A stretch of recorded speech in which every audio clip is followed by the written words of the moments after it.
فاتحہ۔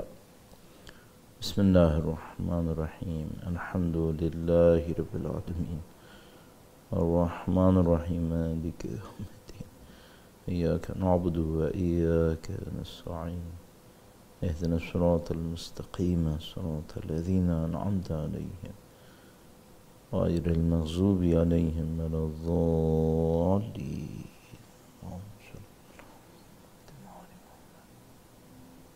بار دیگر درود بھیجے گا محمد و آل محمد۔ اللہم صلی علی محمد و آل محمد وعجل فرجهم۔ اعوذ باللہ من الشیطان الرجیم، بسم اللہ الرحمن الرحیم، الحمد للہ رب العالمین، والصلاة والسلام علی سید الانبیاء والمرسلین، حبیب الہ العالمین ابی القاسم محمد، اللہم صلی علی محمد آل محمد وعلی آلہ الطیبین الطاہرین، سیما بقیت اللہ فی الأراضین۔ قال اللہ تعالی فی کتابہ الکریم، بسم اللہ الرحمن الرحیم، ام حسبت ان اصحاب الکہف والرقیم كانوا من آياتنا عجبا۔ درود بھیجے گا محمد و آل محمد پر۔ اللہم صلی علی محمد و آل محمد وعجل فرجهم۔ خدا تعالیٰ کا انتہائی لطف و کرم ہے، انتہائی احسان ہے۔ پروردگار عالم نے اہل بیت اطہار علیہ السلام کی محبت، سید الشہداء کی محبت کے ذریعے سے جو لطف و کرم ہم پر کیا ہے، حقیقت یہ ہے کہ ہم شاید جب تک اس دنیا سے نہ جائیں اس کی اہمیت کو نہیں سمجھ پائیں۔ بالآخر یہ دنیا اکثر لوگوں کے لیے پردوں پر مشتمل ہے۔ ہم جیسے لوگ، میرے جیسے لوگ جب تک دنیا سے نہیں جاتے حقیقتوں کو نہیں سمجھ پاتے۔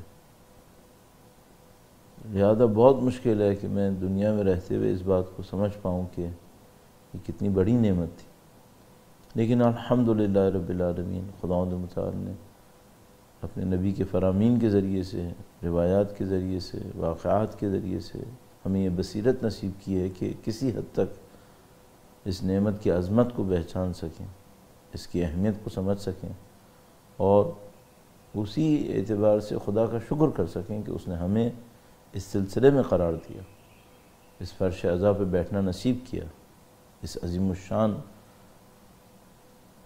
تحریک کا گویا ایک حصہ قرار دیا، اللہ کی دی ہوئی اس نعمت کا شکر بجا لانے کے لیے، وقت کے امام کے حضور ادائے احترام کے لیے، ان کے جد امجد کی شہادت کی تسلیت پیش کرنے کے لیے، اور ظہور کی تعجیل کی دعا کے لیے درود بھیجیں محمد و آل محمد پر۔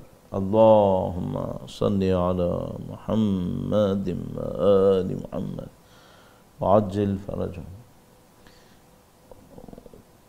خدا متعال نے نعمتوں کا حساب، نعمتوں کی قدر و قیمت کو سمجھنے والے کے لیے رکھا ہے۔ یعنی خدا متعال کسی کو ایک نعمت دیتا ہے اور گویا پھر ایک قانون عمل میں آ جاتا ہے اور وہ قانون یہ کہتا ہے کہ اگر نعمتوں کا شکر بجا لاؤ گے تو نعمت میں اضافہ ہوتا رہے گا۔ نعمت میں اضافہ کیا ہی معنی رکھتا ہے، لیکن کم از کم اضافہ کیا ہے، نعمت ملتی رہے گی۔ خدا کا دیا ہوا علم ایک نعمت ہے، جہالت یقیناً خدا متعال کی طرف سے نہیں ہے، جہالت علم کا نہ ہونا ہے۔ تو اگر کوئی انسان خدا متعال کی طرف سے دیے ہوئے علم کو حاصل کرتا رہے، شکر بجا لاتا رہے، اس شکر کا ایک حصہ یہ ہے کہ اس پر عمل کرتا رہے، دوسروں تک پہنچاتا رہے، اس کا علم بڑھتا چلا جائے گا۔ اور میرا اپنے ایک خیال ہے جو مجھے سمجھ میں آتا ہے وہ یہ کہ سید الشہداء کی شہادت کی مناسبت سے، عزاداری سید الشہداء میں شریک ہونے کی مناسبت سے ذمہ داریوں میں سے ایک ذمہ داری یہ ہے کہ ہم اس شہادت کو سمجھنے کی کوشش کریں۔ گرچہ اس کی عظمت اتنی ہے کہ 1400 سال تقریباً ہو گئے اس کو بیان کرتے ہوئے، لیکن ہم بآسانی کہہ سکتے ہیں کہ حق مطلب ادا نہیں ہوا، لیکن ہماری ذمہ داری بنتی ہے۔ اور عشرہ اول ماہ محرم کا جو پہلا عشرہ ہوتا ہے، اس میں ہمیں یوں احساس ہوتا ہے کہ سید الشہداء کے علاوہ کسی اور موضوع کو لینا شاید ناانصافی ہے، یعنی کچھ بھی ہو اس کو سید الشہداء کی شہادت کے حوالے سے، سید الشہداء کی شخصیت کے حوالے سے، ان کے پیغام کے حوالے سے نزدیک ترین ہونا چاہیے۔ تو ہماری کوشش بھی یہی رہتی ہے کہ پہلا عشرہ محرم سید الشہداء کی جدوجہد کے حوالے سے ہو، ان کے خاندان کی جو دین اسلام کے احیاء کے لیے کوششیں ہیں ان کے حوالے سے ہو، تاکہ انشاءاللہ خدا تعالی ہمیں اس سلسلے سے متصل رکھے اور اس سلسلے میں آگے بڑھنے کی سعادت نصیب فرمائے۔ کل ہم چاہتے تھے کہ ماہ محرم کے حوالے سے جو پوائنٹس بیان کیے ہیں اس کے بعد موضوع کو بھی تھوڑا سا بیان کریں، لیکن کل وقت نہیں ہو پایا اور ہم اس کو مینیج نہیں کر سکے۔ آج انشاءاللہ موضوع کو بھی بیان کریں گے اور موضوع کے حوالے سے کچھ پیش رفت بھی کریں گے۔ ایک پوائنٹ صرف اور ماہ محرم کے حوالے سے عرض کرنا چاہ رہا ہوں، اور درود بھیجے گا محمد و آل محمد پر۔ اللہم صلی علی محمد و آل محمد وعجل فرجہم۔ اس پوائنٹ کا تعلق احترام سے ہے، جس چیز کو میں بہت زیادہ احساس کرتا ہوں۔ 1-2 سال سے ظاہر ٹریولنگز تقریباً نہ ہونے کے برابر ہیں، لیکن اس سے پہلے ہم نے کافی سفر کیے دنیا میں مختلف مقامات پر جہاں اہل بیت اطہار علیہ السلام کے چاہنے والے موجود تھے، تو ہمارے پاس یہ موقع رہتا تھا کہ ہم مختلف کلچرز کا ایک کمپیریزن کر لیں، ایک تقابل کر لیں کہ اس کلچرل انوائرمنٹ کے اندر یہ ہو رہا ہے، اس انوائرمنٹ کے اندر کیا ہے، تیسری جگہ کیا ہو رہا ہے۔ تو جو بات ہم مسلسل فیل کر رہے تھے، کبھی کبھی اس کو بیان بھی کرتے تھے اور کبھی اس کو بہت زیادہ کھول کے عرض کر دیا کرتے تھے، لیکن ابھی یہاں پر بھی عرض کریں گے، وہ یہ کہ ہم مسلسل یہ احساس کر رہے ہیں کہ جو ہمارے بزرگ، حتیٰ جو ہمارے بچے، اور میں نے عرض کیا پہلے بزرگ کو عرض کر رہا ہوں، حتیٰ بزرگ کے اندر جو ویسٹرن انوائرمنٹ کے اندر رہ رہے ہیں، اب ویسٹ سے مطلب جیوگرافی نہیں ہے بلکہ ایک کلچر ہے جس کو ویسٹرن کلچر کہا جاتا ہے، اور وہ ممکن ہے کہ ایسٹ میں ہو، اس کو میں کئی دفعہ عرض کر چکا ہوں۔ تو جو اس انوائرمنٹ میں رہ رہے ہیں وہ آہستہ آہستہ آہستہ آہستہ اس تقدس کو کم ہوتا دیکھ رہے ہیں، اور خواہ نہ خواہ خود بھی کچھ نہ کچھ اس کا حصہ بن رہے ہیں۔ میرا اپنے خیال ہے کہ یہ ایک حد تک تو صحیح ہے کہ بھئی کلچرل ڈیفرنسز ہوتے ہیں، ایک کلچر کے اندر ایک خاص چیز کافی زیادہ رسپیکٹفل ہوتی ہے، دوسری کلچر میں نہیں ہوتی، لیکن ہمیں یوں احساس ہوتا ہے جیسے دین کلچر کا تو حصہ ہے لیکن بیانڈ کلچر ہوتا ہے، یعنی ہم دین کو کلچر کے نام پہ تبدیل نہیں کر سکتے، بلکہ ہمیں کلچر کو دین کے احکام کے تحت ایڈاپٹ کرنا ہوتا ہے کہ بھئی دین اس طرح کا چاہتا ہے۔ تو جو مجھے سمجھ میں آتا ہے وہ میں آپ کے ساتھ شیئر کر دیتا ہوں، وہ یہ ہے کہ ہمیں یوں سمجھ میں آتا ہے کہ سید الشہداء اور دین کے معاملے میں بہت سارے ایسے مقدسات ہیں جن کا خیال رکھنا حتیٰ ظاہری طور پر بھی بہت ضروری ہے۔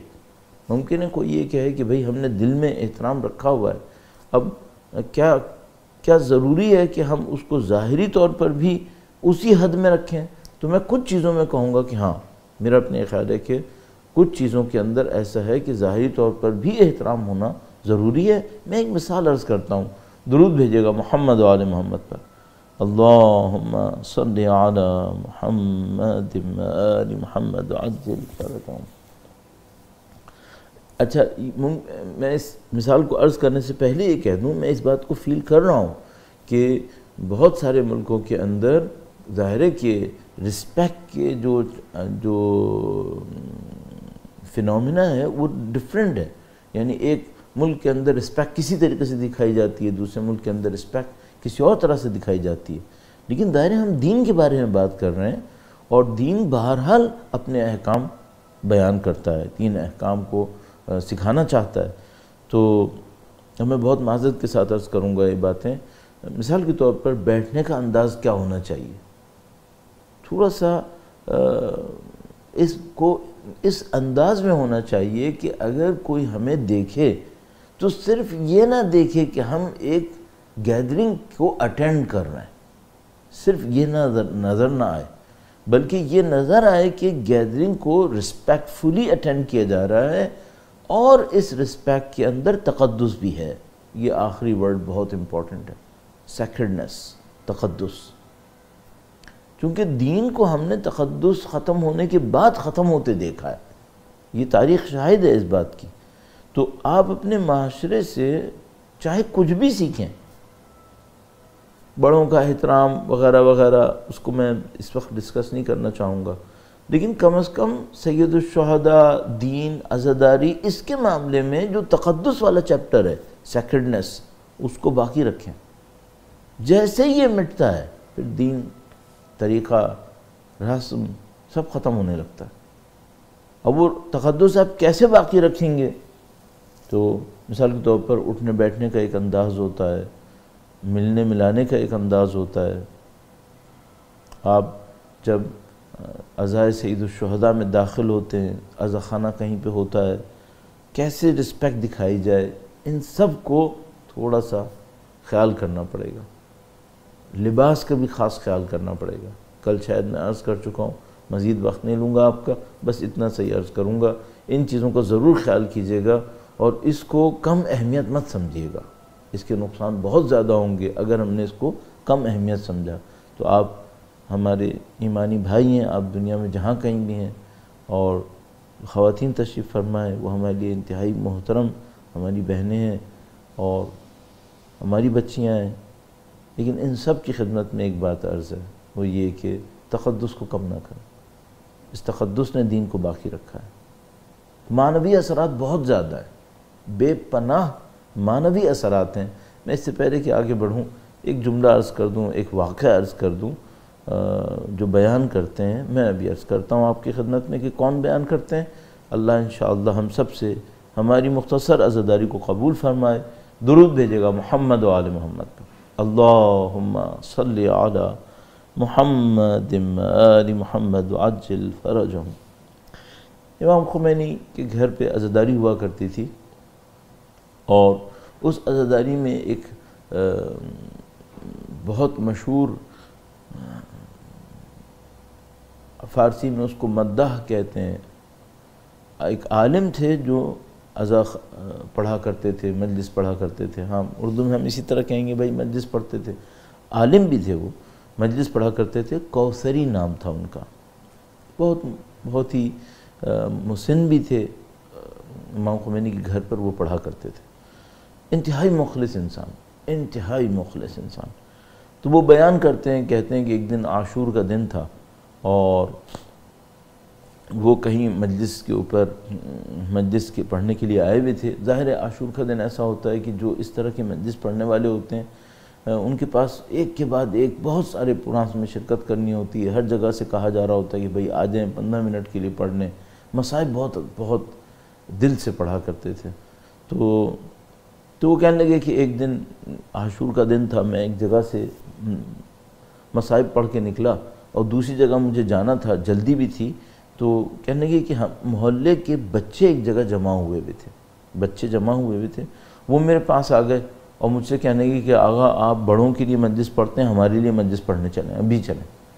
تو انہوں نے ان کو سمجھایا کہ بیٹا بہت میرے پاس شیڈیول ٹائٹ ہے اور یہ ہے اور وہ ہے، کہنے لگے کہ وہ ماننے کو تیار نہیں، اور کہنے لگے کہ نہیں آپ ہمارا خیال نہیں کر رہے، ہم نے بھی تو آزادہ کی ہے، آپ صرف بڑوں کو اتنی اہمیت دیتے ہیں، ہماری کوئی اہمیت نہیں ہے۔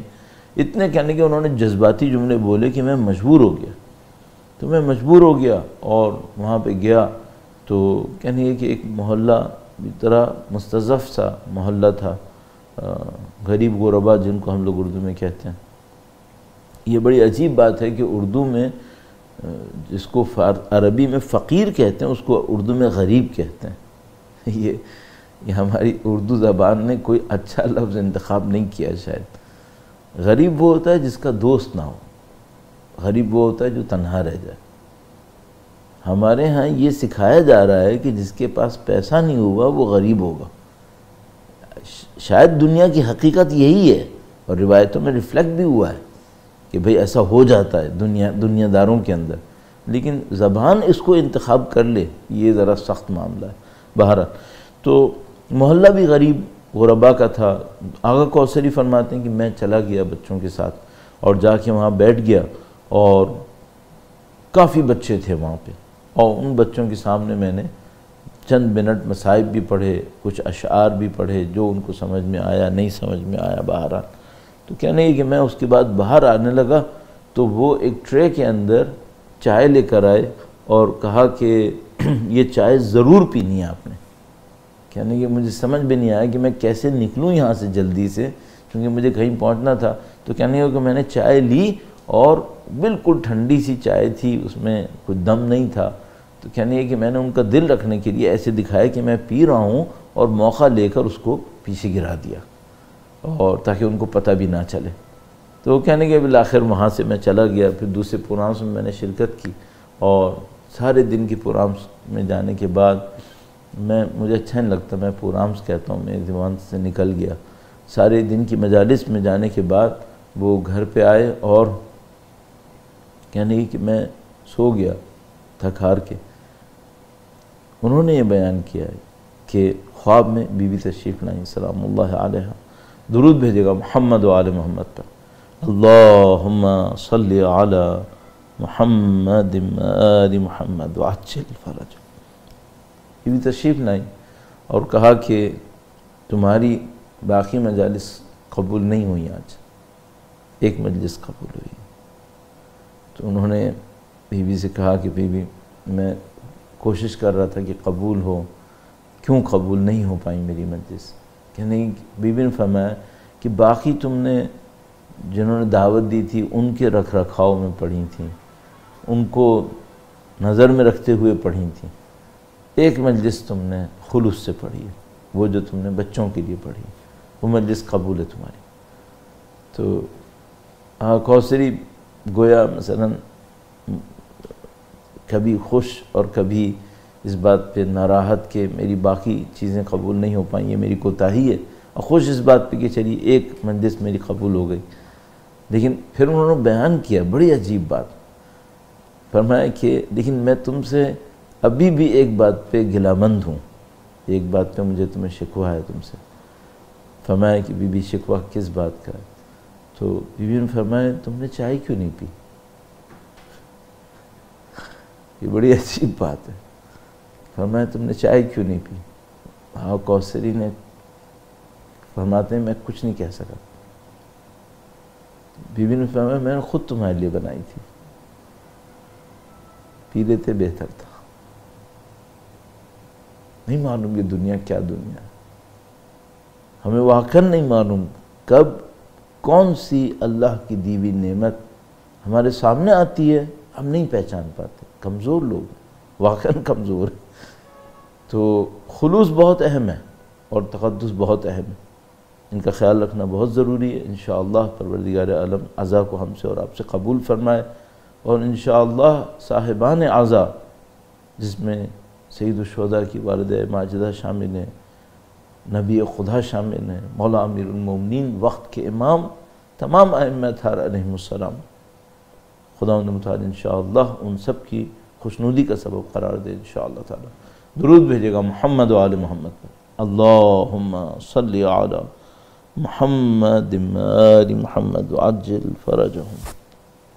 موضوع آپ کی خدمت میں عرض کرنے کی کوشش کروں گا، ایک بار پھر وقت کے امام کے حضور ادائے احترام کے لیے اور سید الشہداء کی نظر لطف حاصل کرنے کے لیے کہ انشاءاللہ یہ چند ایام ان کی فکر کی کوئی خدمت کر سکیں۔ درود بھیجیں محمد و آل محمد پر۔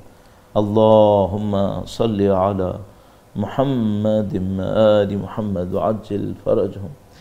ہم جیسے طالب علموں کے لیے حشر اول کا موضوع انتخاب کرنا آسان کام نہیں ہوتا، کافی سخت ہوتا ہے، اور اس کی ایک سختی اور اس کا ایک بوجھ یہ بھی ہوتا ہے کہ یہ 10 دن معنوی اعتبار سے بہت اہم ہے، تو نہ ایسی کوئی چیز نہ ہو جائے غلطی سے جو ذمہ داری کے خلاف جا رہی ہو، خداوند متعال کچھ اور چاہتا ہو، ہم نہیں معلوم اپنی آسانی کی خاطر کچھ اور لے بیٹھیں، تو بڑا کریٹیکل ٹائم ہوتا ہے اور اس فیصلے کو کرنا آسان نہیں ہوتا۔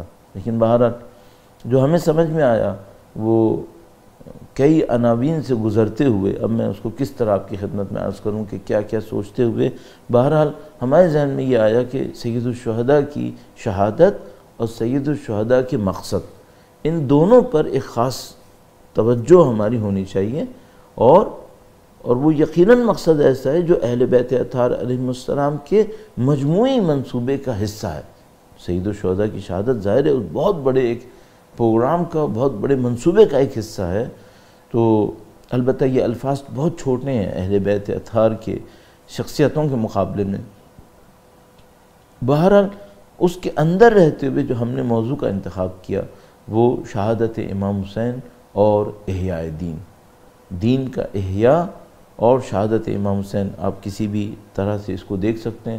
البتہ احیاء دین سے میرا مطلب کیا ہے، اور میں ظاہر ہے کہ طالب علم ہونے کے ناطے یہ نہیں چاہتا کہ بڑے بڑے عناوین لے لوں اور اس کے اوپر بات نہ کروں، تو میری کوشش یہ ہوتی ہے کہ جو عنوان لیا جائے اس کے اوپر کنسنٹریٹڈ ایفرٹس ہوں، تاکہ انشاءاللہ موضوع کا حق ادا کیا جا سکے کسی حد تک۔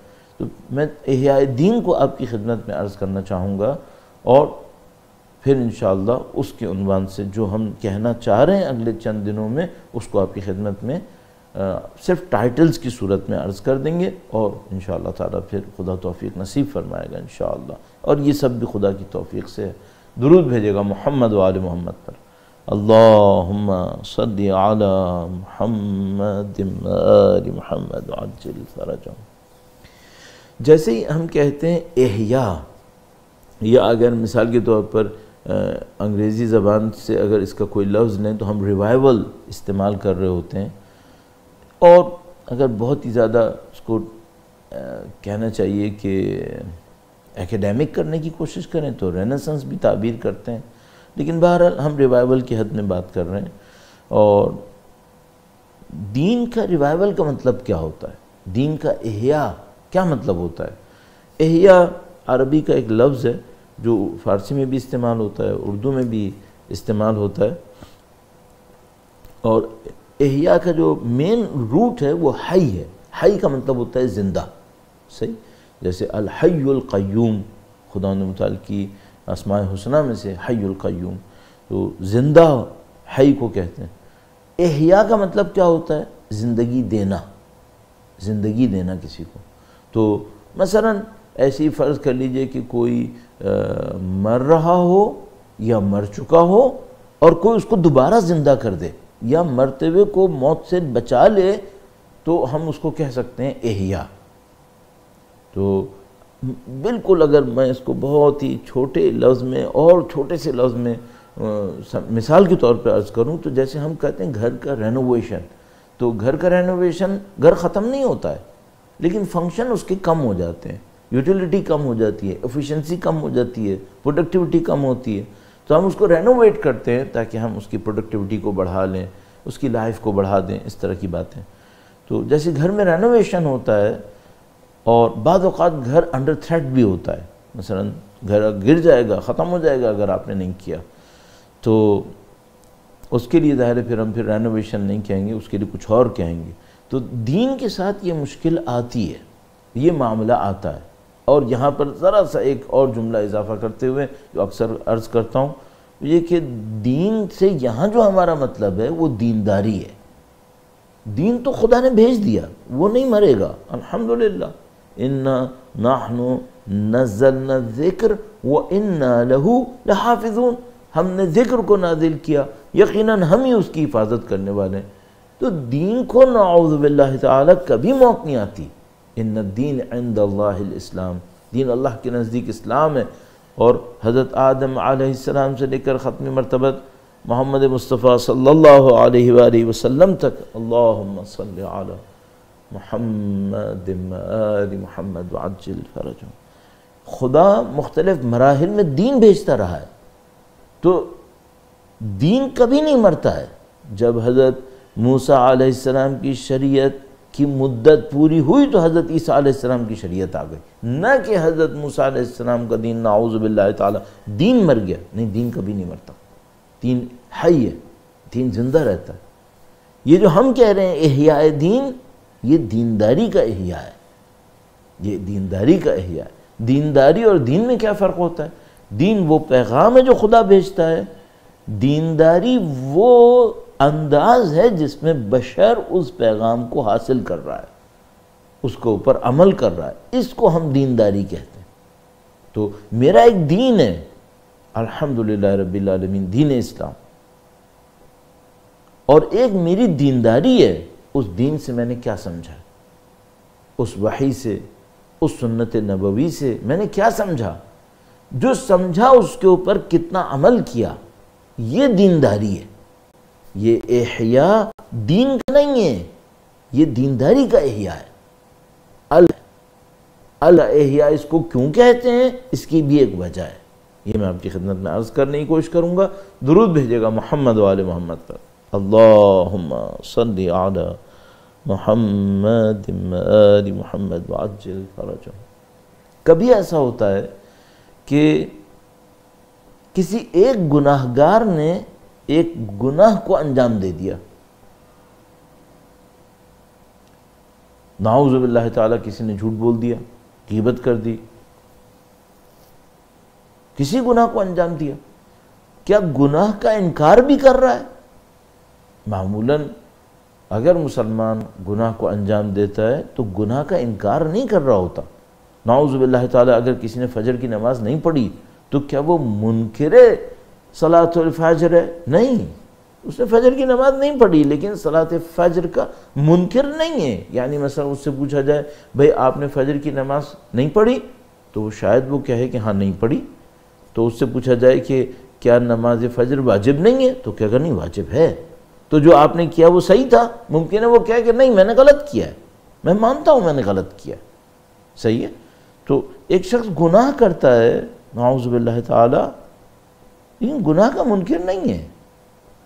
کبھی ایسا ہوتا ہے کہ شخص گناہ کرتا ہے، منکر بھی ہوتا ہے، اور کبھی یہ انکار معاشرے میں اتنا سرایت کر جاتا ہے، اتنا سرایت کر جاتا ہے کہ وہ دینی حکم گویا ختم ہونے لگتا ہے۔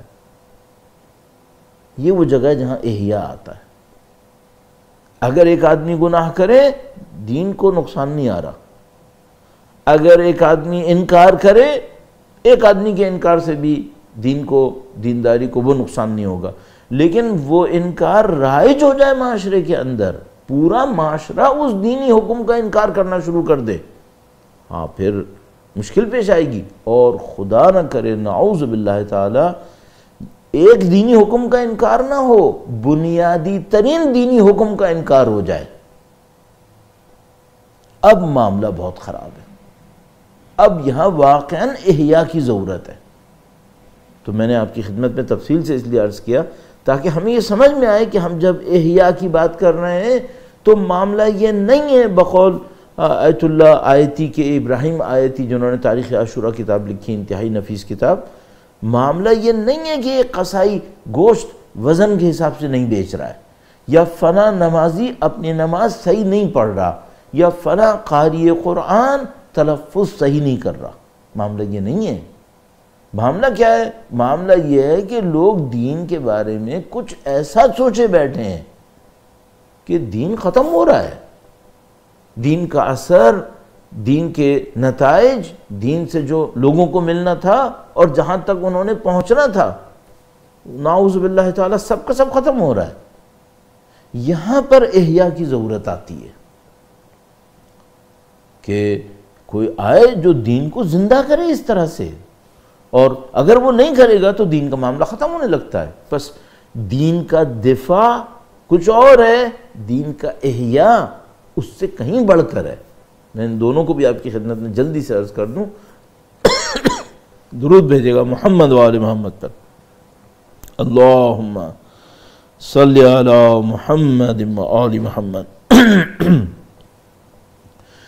ایک بار پھر درود بھیجے گا محمد و آل محمد پر، اللہم صلی علی محمد و آل محمد وعجل فرجہم۔ دفاع چھوٹی سی مرحلے میں بھی ہو سکتا ہے، اور کبھی دفاع احیاء کے لیول پہ ہوتا ہے، یعنی دفاع ایک جنرلائز ٹرم ہے۔ کوئی ہلکا خطرہ ہو اس میں بھی دفاع ہو سکتا ہے، بہت بڑا خطرہ ہو جو بالکل وجود کو خطرے میں لاحق، وجود کے لیے خطرہ لاحق ہو جائے، وہاں پر بھی دفاع ہو سکتا ہے۔ لیکن احیاء اس آخری لیول کے ہم بارے میں کہہ رہے ہوتے ہیں۔ بس امام کے سامنے دین کو خطرہ تھا، ایک ایسا خطرہ تھا جو اگر امام تشریف نہ لاتے تو خود امام کے جملے کے مطابق اگر مثال کو اور ثبوت کو امام کے جملات سے اخذ کریں، وَعَلَى الْإِسْلَامِ السَّلَامِ اِذْ بُلِيَتِ الْأُمَّةُ بِرَاعٍ مِثْلَ یزید۔ فرمایا حالات وہ حالات ہیں کہ اسلام کو خدا حافظ کہنا پڑے گا، السلام، خدا حافظ کہنا پڑے گا اگر یہ کام ہو گیا جو ہونے والا تھا، یعنی یزید ابن معاویہ کی حکومت۔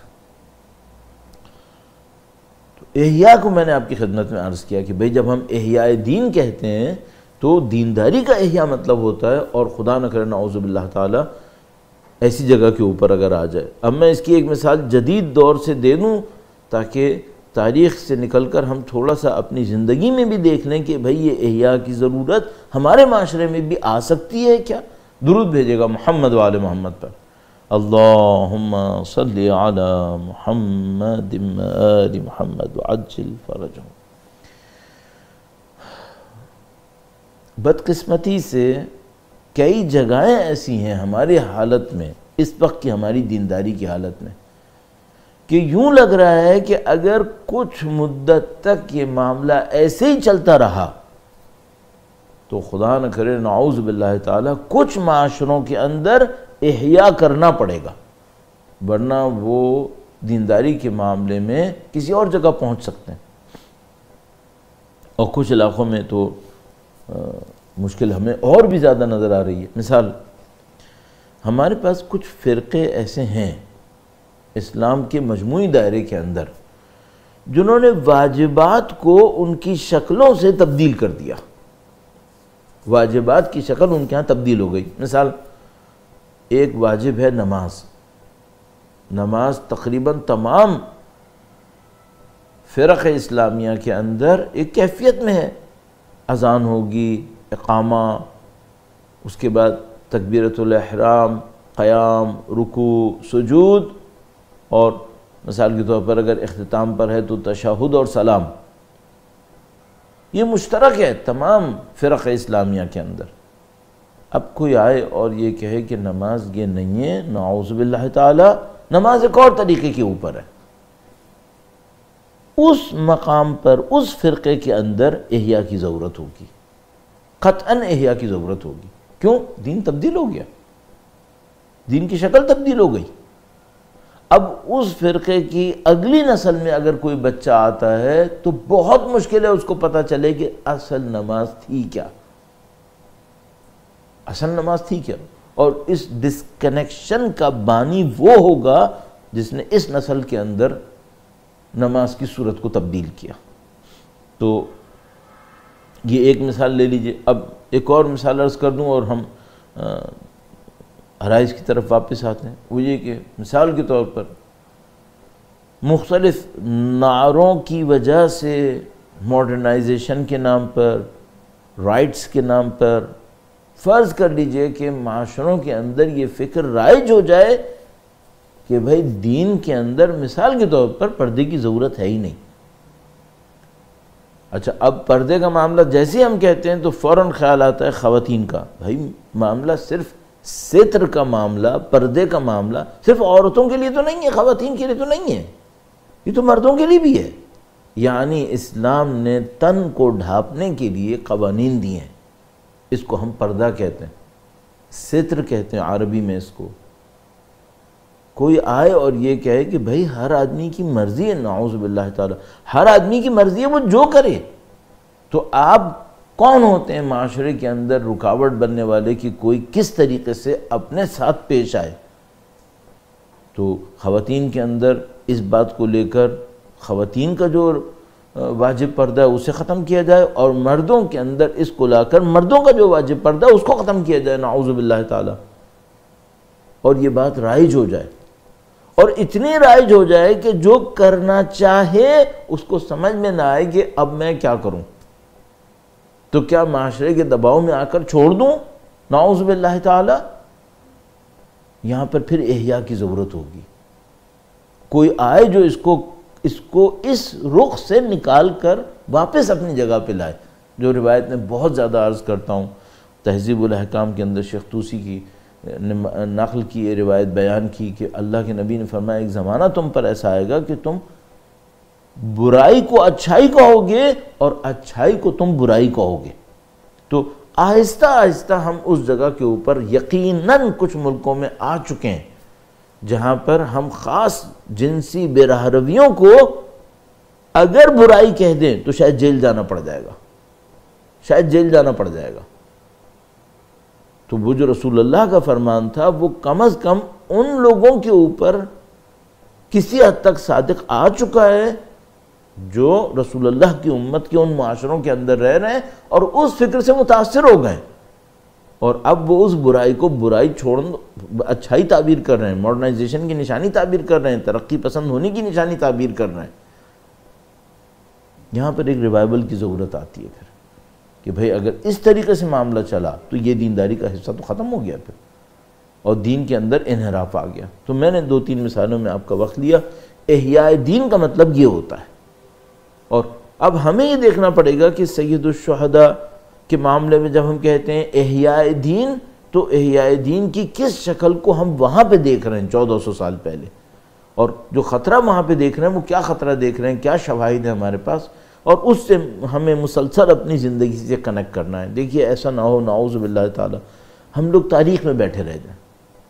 میں کہیں پہ مجلس پڑھ رہا تھا تو ہسٹری کے ایک بہت اچھے پروفیسر، میں ان کا نام نہیں لینا چاہ رہا کیونکہ باہر مسائل بھی تھے کچھ، تو وہ کہیں اس مجلس میں تھے، میں ان کی رسپیکٹ بھی کرتا تھا، ان کے انٹلیکچوئل کیلیبر کی وجہ سے کرتا بھی ہوں، تو وہ بیٹھے تھے، انہوں نے سنی بات، اور میں نے اس میں حضرت موسیٰ علیہ السلام کے واقعات کا تذکرہ کیا تھا، اور حضرت موسیٰ علیہ السلام کے واقعات سے آج کے دور میں کچھ نتائج لینے کی کوشش کی تھی۔ تو مجلس کے بعد انہوں نے مجھ سے یہ کہا کہ بہت اچھا تھا، اہل بیت کے چاہنے والے ہیں وہ بھی، انہوں نے کہا بیان بہت اچھا تھا، لیکن صرف ایک بات کا خیال کرنا، وہ یہ کہ تم لوگ ہسٹری کی لیگیسیز میں اسٹک نہ ہو جانا۔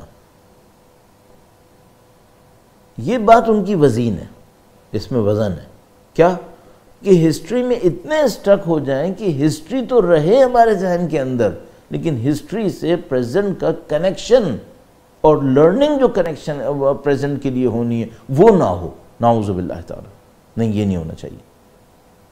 البتہ ظاہر ہے کہ سید الشہداء کی ہسٹری میں خود ایک عظمت ہے، ان کی ہسٹری خود اتنی نورانیت رکھتی ہے کہ کوئی شخص اگر واقعاً خلوص دل سے سید الشہداء کی ہسٹری کو ہی پڑھے اس سے بھی نورانیت حاصل کرے گا۔ لیکن ایسا نہ ہو کہ عمدن یہ سوچے بیٹھا ہو کہ میں نے ہسٹری میں ہی رہنا ہے، یا میرے جیسا بولنے والا یہ سوچے بیٹھا ہو کہ میں نے اس کو پریزنٹ سے کنیکٹ نہیں کرنا ہے، نہیں، یہ ناانصافی ہے۔ سید الشہداء کی فکر آفاقی ہے، سید الشہداء کی فکر زمانے کی سرحدوں کو کراس کر کے ہے۔ تو اگر خدا نہ کرے ایسا ہو کہ میں سید الشہداء کی فکر کو بیان کروں اور اس کو آج سے کنیکٹ نہ کر سکوں تو یہ میں نے ناانصافی کی ہے۔ تو مجھے اس پر توجہ دینی ہے کہ یہ کنیکشن میرے اور آپ کے پاس باقی رہے. درود بھیجے گا محمد و آل محمد پر. اللہم صلی علی محمد و آل محمد وعجل فرجہم. عزیزان محترم، ایک گہرائی میں آپ کی خدمت میں اور عرض کرنا چاہوں گا، اور یہ جو ابھی بات کہی کہ سید الشہداء کی تاریخ میں نورانیت ہے، اس سے ایک بات میرے ذہن میں آتی ہے اور وہ بھی مجھے آپ سے ضرور عرض کرنی ہے. اور کئی باتیں ذہن میں آ رہی ہیں، لیکن بہرحال ایک مطلب کی طرف عرض کرنے کی کوشش کروں گا. ایک بار پھر درود بھیجے گا محمد و آل محمد پر. اللہم صلی علی محمد و آل محمد وعجل فرجہم. دین میں کچھ مفاہیم استعمال ہوتے ہیں، ٹرمنالوجیز استعمال ہوتی ہیں. اس کا ایک لیول ہوتا ہے، مثال کے طور پر 100 کے اسکیل میں 5، 1، 10، 15، 20، 100 تک مختلف لیولز. کبھی ایسا ہوتا ہے ہم لوگ چھوٹے سے لیول کو لے کر اس پہ رک جاتے ہیں، اس سے تھوڑا سا بڑھنے کی کوشش کریں، اس سے تھوڑا سا آگے جانے کی کوشش کریں. اس کو ایک سینس میں ہم کہتے ہیں دین میں گہرائی، دین کے مفاہیم میں گہرائی. ایک مثال عرض کرتا ہوں آپ کی خدمت میں کہ کیوں ایسا ہو، کیسے ایسا ہوتا ہے کہ بعض اوقات ہم اس گہرائی کو نہیں دیکھ پاتے، اور یہ الفاظ کی شاید محدودیت بھی اس میں داخل ہوتی ہے. الفاظ بہرحال محدود ہوتے ہیں. درود بھیجے گا محمد و آل محمد پر. اللہم صلی علی محمد و آل محمد وعجل فرجہم. حضرت ابراہیم علیہ السلام نے جب خداوند متعال سے فرمایا رب ارنی کیف تحیی الموتى، جہاں تک اگر میں صحیح پڑھ رہا ہوں آیت کریمہ، تو جو لغت استعمال ہوئی وہ ارنی ہے. ارنی کا مطلب کیا ہوتا ہے؟ مجھے دکھا. آپ کے ذہن میں فوراً حضرت موسیٰ علیہ السلام کے لیے جو اللہ کا جواب تھا لن ترانی یا موسیٰ، تم مجھے کبھی نہیں دیکھ پاؤ گے. صحیح. تو لغت جو ہے وہ دیکھنے کی ہے. اور حضرت ابراہیم علیہ السلام نے جب کہا کہ ارنی، اے خدا مجھے دکھا، تو اگر کوئی ظاہری طور پر یہ دیکھے کہ بھئی کیا مانگا گیا ہے، مجھے دکھا، تو خدا کو چاہیے دکھا دے. تو وہ تو خدا پہلے دکھا چکا تھا. یا حضرت ابراہیم علیہ السلام اپنی آنکھوں سے دیکھ نہیں رہے تھے کیا؟ مثال، خداوند متعال فرماتا ہے کہ یہ جو سورج اور چاند کا نکلنا ہے اس میں نشانی ہے خلقت کے لیے. سورج ڈوبتا ہے نکلتا ہے. کیف تحیی الموتى، تو مردوں کو کیسے زندہ کرتا ہے؟ ایسے سورج ڈوبتا ہے پھر نکل آتا ہے. کہیں پہ خداوند متعال نے فرمایا کہ یہ جو پودے درخت خزاں میں جھڑ جاتے ہیں اور بہار آتی ہے دوبارہ نکل آتے ہیں، خدا ایسے زندہ کرتا ہے. وَكَذَلِكَ النُّشُورُ، جو تمہارا ناشر ہوگا میدان حاشر میں قیامت میں، وہ ایسے ہے کہ جیسے پودے ختم ہوئے اور پھر دوبارہ زندہ ہو گئے. تو جب حضرت ابراہیم علیہ السلام نے کہا رب ارنی، مجھے دکھا، تو اگر میرے جیسا آدمی کوئی اس جملے کو دیکھے تو کہے گا کہ حضرت ابراہیم دیکھ تو رہے تھے اور خدا دکھا دیتا. حضرت ابراہیم سے کہتا جاؤ جنگل میں جا کے دیکھ لو. یا حضرت عزیر کی طرح، نبی خدا کی طرح، مثال کے طور پر یہ کہتا کہ ایک جانور کا ڈھانچہ پڑا ہوا ہے اور میں تمہیں اس کے اوپر گوشت چڑھا کے دکھاتا ہوں. انہوں نے تو یہ کہا تھا نا دکھا، لیکن حضرت ابراہیم دیکھنا نہیں چاہتے تھے. حضرت ابراہیم خود چاہتے تھے کہ یہ سمجھ میں آئے کہ خلق کیسے ہوا. تو خدا نے نہیں کہا دکھاتا ہوں میں تمہیں، کہا تم خود کرو گے، تم خود کرو گے. تو کہا کہ تم یہ کرو، تم یہ کرو، تم بلاؤ، اور تمہارے کہنے پہ پرندے زندہ ہو کر آتے چلے جائیں گے. تو بظاہر تو دیکھنا تھا، لیکن گہرائی بہت زیادہ تھی، یہ دیکھنے سے کہیں زیادہ ہے، اس آنکھوں کے دیکھنے کی بات نہیں تھی، یہ بات کچھ اور تھی۔ اور وہ جو خداوند متعال کا جواب ہے اور جو ساری پریکٹس خداوند متعال نے کروائی، وہ صرف آنکھوں سے دکھانے کی نہیں تھی، وہ کچھ اور ہو گیا۔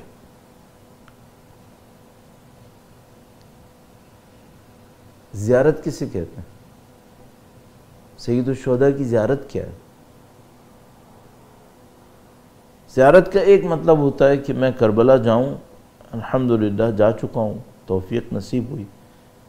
آپ میں سے اکثر لوگ انشاءاللہ جا چکے ہیں، جو نہیں گئے خداوند متعال نصیب فرمائے انشاءاللہ تعالی۔ درود بھیجے گا محمد و آل محمد پر، اللہم صلی علی محمد و آل محمد۔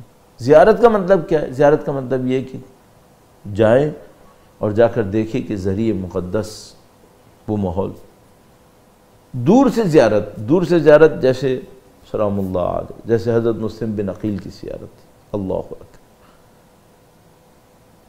ان حالات میں سید الشہداء کو یاد کر رہے تھے، سلام کر رہے تھے، فرمایا کوئی امیر میرا نہیں ہے حسین کے سوا، اللہ اکبر۔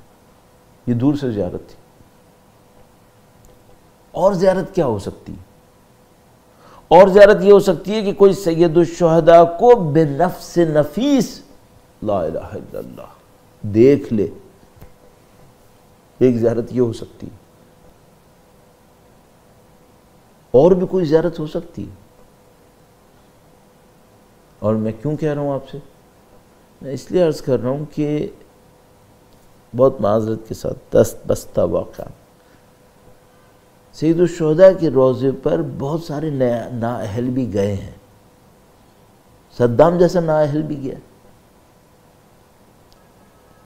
بنفس نفیس سید الشہداء کی زیارت دشمنوں نے بھی کی ہے، دشمنوں نے بھی کی ہے۔ کربلا کے موقع کے اوپر دیکھ رہے تھے، معرفت نہیں تھی، پر خود بخود ایک پوائنٹ اندر آ گیا۔ وہ کیا؟ آپ فزیکلی زری کو دیکھ لیں، دور سے کھڑے ہو کر کہہ دیں السلام علیک، یا بنفس نفیس سید الشہداء کی عظیم الشان ہستی کی زیارت نصیب ہو جائے، کچھ بھی کر لیں، جو مین ایلیمنٹ آف زیارہ ہے وہ کیا ہے؟ وہ معرفت ہے، وہ معرفت ہے۔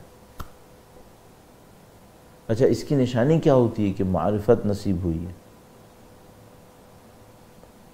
اگر کسی نے واقعاً سید الشہداء کی زیارت کی ہے اور ہم نے اعتراف کر لیا کہ زیارت کا اصلی کمپوننٹ ایلیمنٹ معرفت ہے، تو اس کی زندگی میں سید الشہداء ریفلیکٹ ہوں گے یا نہیں ہوں گے؟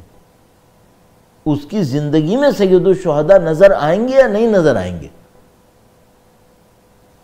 قطعاً۔ کیسے؟ میں اپنی مثال عرض کروں گا طالب علم ہونے کے ناطے، یہ کہ اگر میں کسی بہت بڑے استاد سے ملتا تھا، بہت بڑے نہیں، تھوڑے بڑے استاد سے، تو کچھ عرصے تک جب میں ملتا تھا تو مجھے لگتا تھا کہ میں اپنی بات کرنے میں انہیں کاپی کر رہا ہوں۔ مثلا میں کسی سے ایسے سے ملتا تھا جن کی شخصیت مجھے اپنے اندر کھینچ لیتی تھی، تو مجھے یہ لگتا تھا کہ جیسے میں غیر ارادی طور پر انہیں کاپی کر رہا ہوں۔ صحیح؟ اچھا، بعض اوقات تو میں نے ایسا بھی دیکھا کہ میں کسی سے ملا ہوں، اس سے بہت زیادہ متاثر بھی نہیں ہوا، لیکن پتہ نہیں کیوں میں نے اسے غیر ارادی طور پہ کاپی کرنا شروع کر دیا۔ تو مجھے اندازہ ہوا کہ بھئی جہاں پہ میں متاثر ہوا وہاں میں نے کاپی کیا، وہ تو چلو ایک سینس بنتی ہے، جہاں متاثر نہیں ہوا کاپی کیا، یہ تو بالکل ہی میری کمزوری کی بات ہو گئی کہ میں جس سے مل رہا ہوں اس کو کاپی کرنا شروع کر دوں، کمزوری کی بات ہوئی۔ اچھا، پہلے والے پہ آ جاتے ہیں، میں ملا اور متاثر ہوا اور میں نے کاپی کرنا شروع کر دی۔ صحیح ہے؟ یہ بھی زیارت ہے یا نہیں ہے؟ ملنا ہے یا نہیں ہے؟ ملنا تو ہے، لیکن یہ عام ملنے سے تھوڑا سا بڑھ کر ہے۔ وہ کیا ہے؟ نہ صرف ملا ہوں بلکہ میں نے شخصیت کو دیکھا بھی ہے، جج کرنے کی کوشش کی ہے، اور اس کو اپریشیٹ کیا، اور اپریشیٹ کرنے کے بعد اتنا ہوا کہ وہ میرے اندر ریفلیکٹ ہونے لگی۔ صحیح ہے؟ یہ زیارت کا ایک ترقی یافتہ موضوع ہے۔ اب میرا ذہن یہ کہتا ہے یہ جو ہم دعا مانگ رہے ہیں اللہم ارزقنا فی الدنیا زیارت الحسین وفی الآخرت شفاعت الحسین، اگر میں دو جملوں کو کنیکٹ کروں، دنیا میں زیارت نصیب کر، آخرت میں شفاعت نصیب کر، اس شفاعت کی بھی درجات ہوں گے، اس زیارت کی بھی درجات ہوں گے۔ جس کو یہاں زیارت چھوٹی والی ملی اسے وہاں شفاعت بھی چھوٹی والی مل رہی ہے، اور جس کو یہاں زیارت بامفہوم بامعرفت تبعیت اور پیروی والی ملی اسے نہیں معلوم وہاں شفاعت کون سی ملنے والی ہے۔ پھر وہ شفاعت بس اتنی نہیں ہوگی کہ بندہ جہنم میں نہیں جائے گا یا بندہ جنت کے کسی درجے میں جائے گا، نہیں، پھر وہ شفاعت کچھ اور ہے، شفیع ساتھ ہونا ہے پھر۔ تو اب دیکھیے ایک زیارت کا مفہوم تھا نا، اور زیارت کے مفہوم میں گہرائی نظر آ رہی ہے، اور وہ شفاعت کے تو درجات سبھی کو معلوم ہے کہ بھئی شفاعت کے کئی درجے ہوتے ہیں۔ آپ دین میں غور کریں، سید الشہداء کی عظیم الشان زندگی میں غور کریں، تو غور کرنے پر ہمیں اور آپ کو اس میں کچھ گہرائیاں نصیب ہوں گی، اور شاید اس کے لیے بہت ضروری ہے کہ ہمارے اندر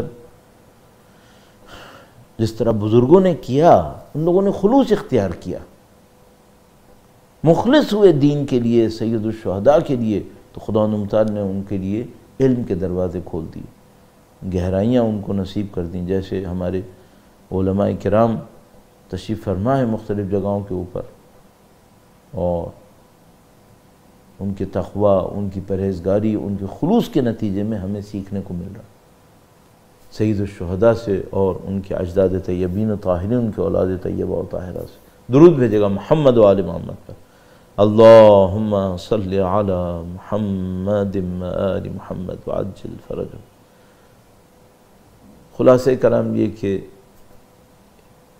قیام امام حسین اور احیاء دین، اس کے اوپر مجھے آرائز پیش کرنی ہے آپ کی خدمت میں، اور آپ کا خلوص شاید سبب بنے گا کہ خدا اس حقیر کی زبان پہ بھی کچھ جملے جاری کروائے جو میری بھی دنیا اور آخرت کی بہتری کا سبب بنے، اور انشاءاللہ آپ کی دنیا اور آخرت کی بہتری کا سبب بنے۔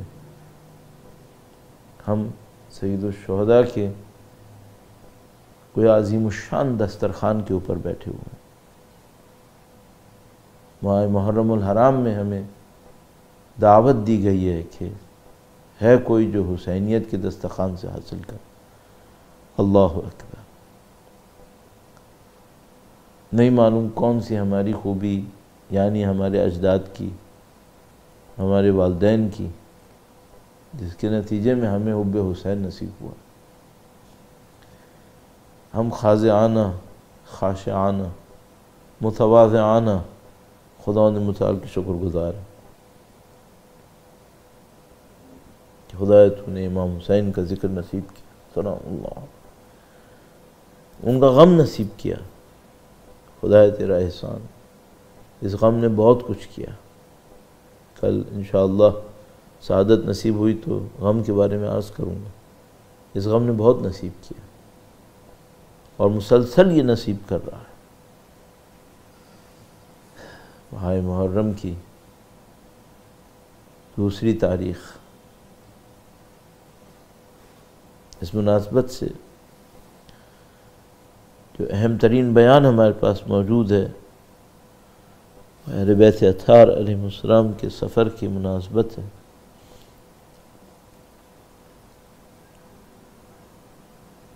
یہ سید الشہداء کا سفر بڑا عجیب سفر تھا۔ انشاءاللہ احیاء دین کے حوالے سے جو بیانات عرض کرنے کی کوشش کروں گا اس میں احیاء قرآن کو بھی عرض کروں گا انشاءاللہ۔ سید الشہداء نے اپنے سفر میں جگہ جگہ قرآن کریم سے استناد کیا ہے، قرآن کریم کی آیات کریمہ کو بیان کیا ہے، واقعات کو بیان کیا ہے۔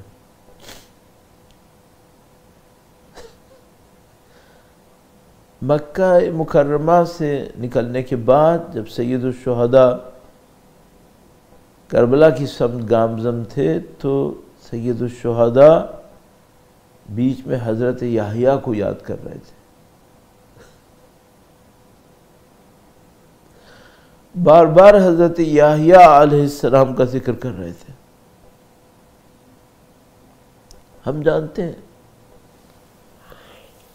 ہم سب کو معلوم ہے، اور وہ جو سید الشہداء کے اطراف میں تھے ظاہر ہے کہ وہ زیادہ باخبر تھے۔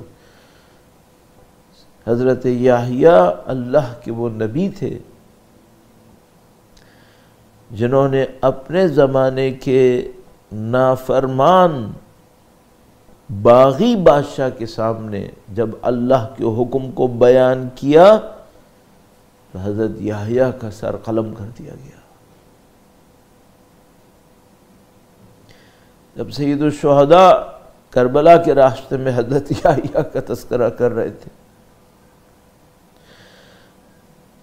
تو بار بار لوگوں کے ذہن میں یہ بات آ رہی تھی کہ شاید جو اللہ کے رسول نے امام کی شہادت کے حوالے سے کئی مرتبہ بیانات ارشاد فرمائے، شاید ان کے پورے ہونے کا وقت آ گیا۔ سید الشہداء کبھی حضرت یحییٰ کو یاد کرتے تھے۔ اسی سفر کے دوران ایک موقع کے اوپر گویا سواری پر ہوتے ہوئے سید الشہداء نے چند لمحے کے لیے ایک حالت کو بیان کیا۔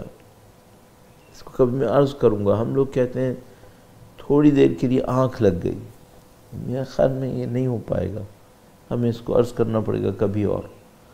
سید الشہداء میں ایک حالت کو احساس کیا اور اس کے ساتھ ہی فرمایا انا للہ و انا الیہ راجعون۔ سید الشہداء نے کئی مقامات پہ کلمہ استرجاع پڑھا ہے، رجوع، یاد رکھنا مسلمانوں کا کہ ہمیں خدا کی طرف پلٹنا ہے، انا للہ و انا الیہ راجعون۔ جیسی سید الشہداء نے یہ جملہ ارشاد فرمایا، سید الشہداء کے فرزند جو گویا سائے کی طرح اپنے والد کے ساتھ ساتھ تھے اور ان کے قلب کی تقویت کا سبب تھے، نزدیک تشریف لائے۔ اپنے والد کو کلمہ استرجاع پڑھ کر دیکھ کر یقیناً حضرت علی اکبر کے دل پر سخت غم طاری ہوا ہوگا۔ نزدیک تشریف لائے اور امام علی مقام سے پوچھا کہ بابا آپ نے کلمہ استرجاع پڑھا؟ گویا امام نے فرمایا کہ بیٹا میں نے یوں احساس کیا ہے کہ ایک ندا آئی ہے کہ یہ قافلہ بڑھ رہا ہے اور موت اس کے پیچھے آ رہی ہے۔ مولا علی اکبر، بی بی زینب کبریٰ سلام اللہ علیہا، مولا ابو الفضل العباس، یہ جو سید الشہداء کے ہمراہ ہستیاں تھیں، یہ زائر بتمام معنی تھے سید الشہداء کے۔ سید الشہداء کی شخصیت کی گہرائیوں کے زائر تھے، سید الشہداء کے مزاج کو سمجھتے تھے۔ مولا علی اکبر جانتے تھے کہ یہ جو جملہ سید الشہداء نے فرمایا کہ اس طرح ندا آئی ہے کہ موت ان کے تعاقب میں ہے، موت کا ذکر سید الشہداء کو پریشان نہیں کرے گا۔ موت کا ذکر سید الشہداء کے لیے کسی غم کا سبب نہیں ہے۔ ان کو پتا تھا کہ یہ جو موت کا ذکر ہے اور کلمہ استرجاع ہے یہ ہم لوگوں کے لیے ہے۔ سید الشہداء کو موت سے کیا خوف، اور وہ سمجھ گئے کہ سید الشہداء اشارہ کر رہے ہیں کہ موت سب کے لیے آ رہی ہے۔ مولا علی اکبر جو مزاج شناس ہیں سید الشہداء کے، اس کو احساس کیا کہ میری اس مقام پر سید الشہداء سے کیا گفتگو ہونی ہے۔ واقعاً انسان تعجب کرتا ہے، مولا امیر المومنین کی خاندان کی تربیت کہاں پر پہنچی تھی۔ حضرت علی اکبر نے فوراً اپنے والد گرامی سے اور کچھ سوال نہیں کیا، اور سید الشہداء نے گویا حضرت علی اکبر سے پوچھا بیٹا موت تمہارے لیے کیسی ہے، تم اس بارے میں کیا کہتے ہو؟ سید الشہداء نے جب حضرت علی اکبر سے اس معاملے میں دریافت کیا تو حضرت علی اکبر نے صرف اتنا پوچھا کہ السنا علی الحق، بابا کیا ہم حق پہ نہیں؟ یعنی وہ جانتے ہیں کہ حق پر ہیں، اپنے والد کو اپنے ایمان کا یقین دلانے کے لیے فرمایا ہم قطعاً حق پر ہیں۔ فرمایا اذن لا ابالی، مجھے پرواہ نہیں موت کیسے آتی ہے۔ جوان بیٹے سے یہ دیکھ کر، جذبہ دیکھ کر، جوش دیکھ کر، موت کے بارے میں بے خوف و خطر ہونا اور دین کی راہ میں قربانی کے لیے ایسے تیار ہونا دیکھ کر سید الشہداء خوش ہوئے۔ سید الشہداء نے اپنے جوان بیٹے کو دعائیں دیں ان کی استقامت کے لیے۔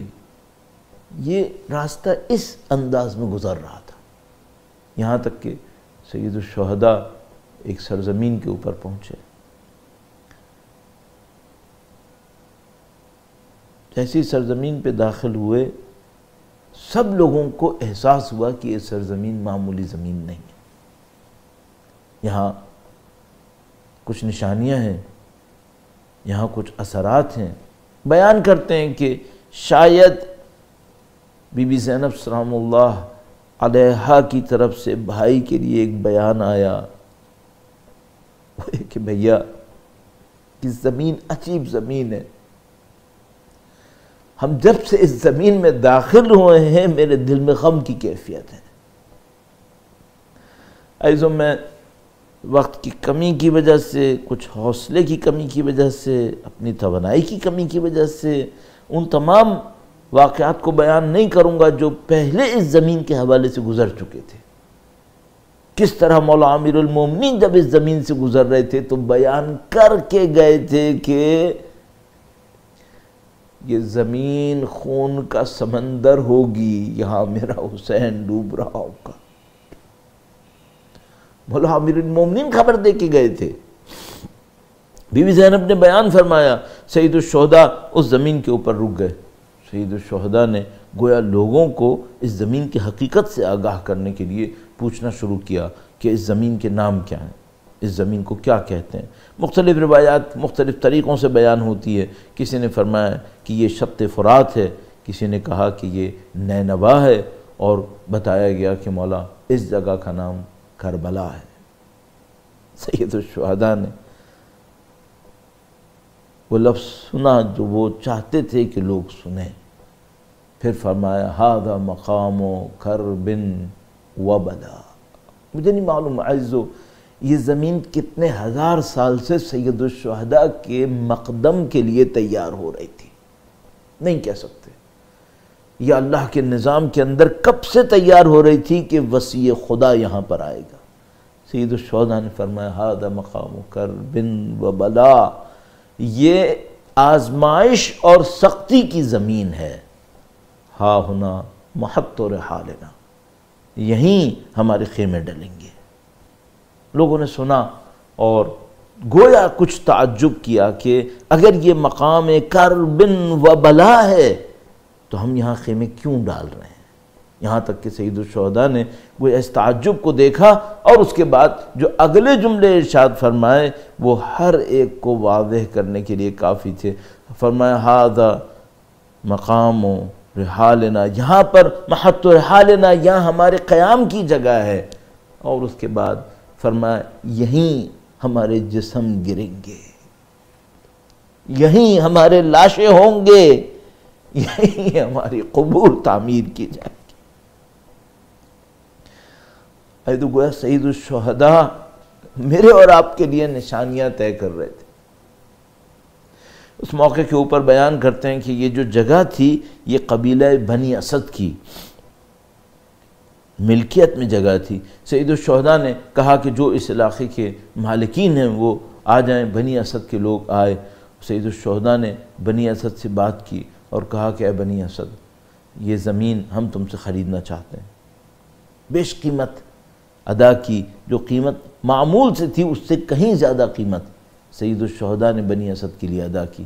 بعض لوگ 60,000 درہم بیان کرتے ہیں جو بہت بڑی رقم ہے۔ سید الشہداء نے بنی اسد کو قیمت ادا کی، جبکہ وہ چاہتے تھے کہ سید الشہداء یوں ہی لے لیں، لیکن سید الشہداء نے نہ صرف قیمت ادا کی بلکہ بنی اسد کو اس زمین کا واقف بھی بنا دیا، وقف کا نگہبان بنا دیا۔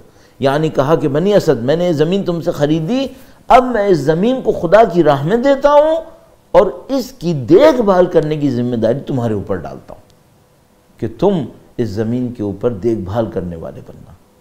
عزیزو، میں 2-3 جملے کی آپ کو بس زحمت دوں گا، اور سید الشہداء سے عقیدت اور سید الشہداء کی محبت جو آپ کے دلوں میں ہے وہ چند آنسوؤں میں جھلک جائے۔ لیکن اس کے ساتھ ایک کام اور چاہتا ہوں کہ وہ ہو جائے، آپ سید الشہداء کی محبت میں یہاں تک آئیں۔ آپ گھروں سے نکلیں، آپ یہاں تک آئے ہیں، یا اپنے گھروں کے اندر بھی اگر ہیں، آپ نے سید الشہداء کو سوچنے کا ارادہ کیا ہے، سید الشہداء سے محبت کی نشانی۔